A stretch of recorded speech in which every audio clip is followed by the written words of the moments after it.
Hikmat Allah versus hikmat manusia. Renungan diinspirasi dari bacaan Injil Matius bab 16 ayat 13 sampai 23. Setelah Yesus tiba di daerah Kaisarea Filipi, ia bertanya kepada murid-muridnya, "Kata orang, siapakah anak manusia itu?"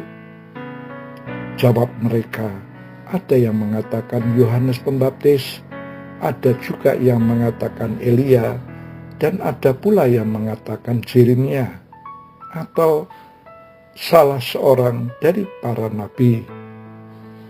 Lalu Yesus bertanya kepada mereka, "Tetapi apa katamu, siapakah aku ini?" Maka jawab Simon Petrus, "Engkau adalah Mesias, Anak Allah yang hidup." Kata Yesus kepadanya, "Berbahagialah engkau Simon bin Yunus, sebab bukan manusia yang mengatakan itu kepadamu, melainkan Bapa-Ku yang di surga. Dan aku pun berkata kepadamu, engkau adalah Petrus, dan di atas batu karang ini aku akan mendirikan jemaatku, dan alam maut tidak akan menguasainya. Kepadamu akan kuberikan kunci kerajaan surga. Apa yang kau ikat di dunia ini akan terikat di surga, dan apa yang kau lepaskan di dunia ini akan terlepas di surga." Lalu Yesus melarang murid-muridnya supaya jangan memberitahukan kepada siapapun bahwa ia Mesias. Sejak waktu itu, Yesus mulai menyatakan kepada murid-muridnya bahwa ia harus pergi ke Yerusalem dan menanggung banyak penderitaan dari pihak tua-tua, imam-imam kepala, dan ahli-ahli Taurat, lalu dibunuh dan dibangkitkan pada hari ketiga. Tetapi Petrus menarik Yesus ke samping dan menegur dia, katanya, "Tuhan, kiranya Allah menjauhkan hal itu. Hal itu sekali-kali takkan menimpa engkau." Maka Yesus berpaling dan berkata kepada Petrus, "Enyahlah iblis, engkau suatu batu sandungan bagiku, sebab engkau bukan memikirkan apa yang dipikirkan Allah, melainkan apa yang dipikirkan manusia." Demikianlah Injil Tuhan.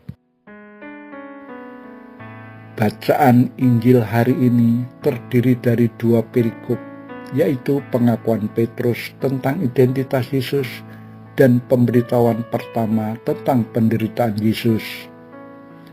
Yesus bertanya tentang siapakah anak manusia itu, dan dilanjutkan dengan pertanyaan, "Siapakah aku ini?" Petrus menjawab bahwa Yesus adalah Mesias, Anak Allah yang hidup.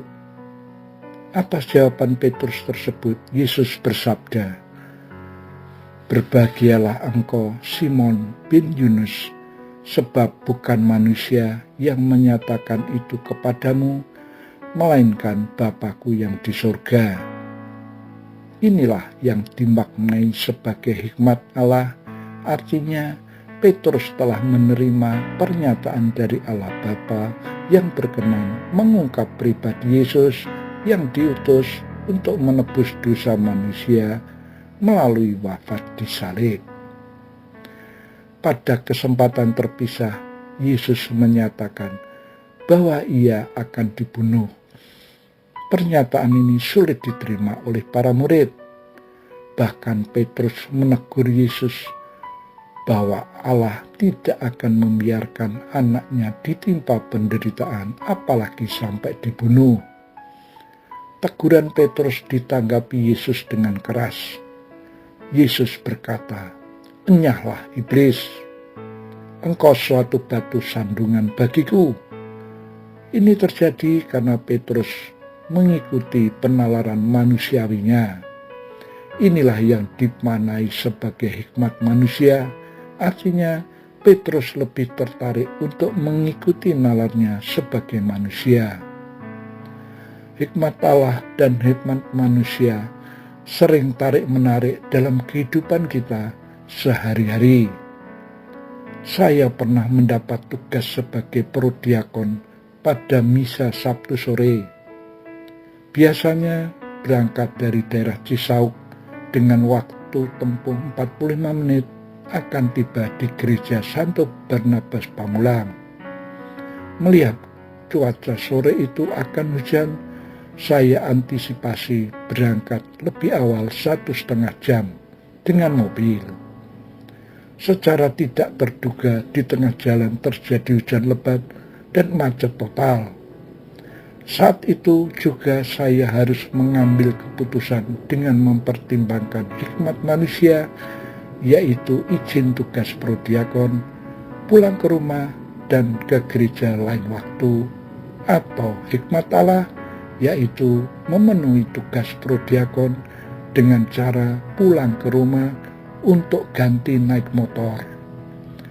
Setelah berdoa, saya memutuskan untuk pulang berganti motor dengan mantel menembus hujan dan kemacetan.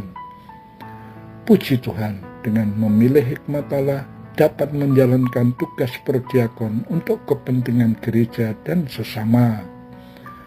Mari berdoa dan memilih hikmat Allah, niscaya akan berjalan di jalan Tuhan yang benar. Doa. Ya Bapa yang Maha Rahim, ajarkanlah kami untuk terbuka terhadap karya Roh Kudus sebagai hikmat Allah dalam menyikapi segala batu sandungan hidup ini. Semoga kami bisa melayani dengan sepenuh hati, sehingga dapat memberikan buah rohani bagi gereja dan sesama. Amin.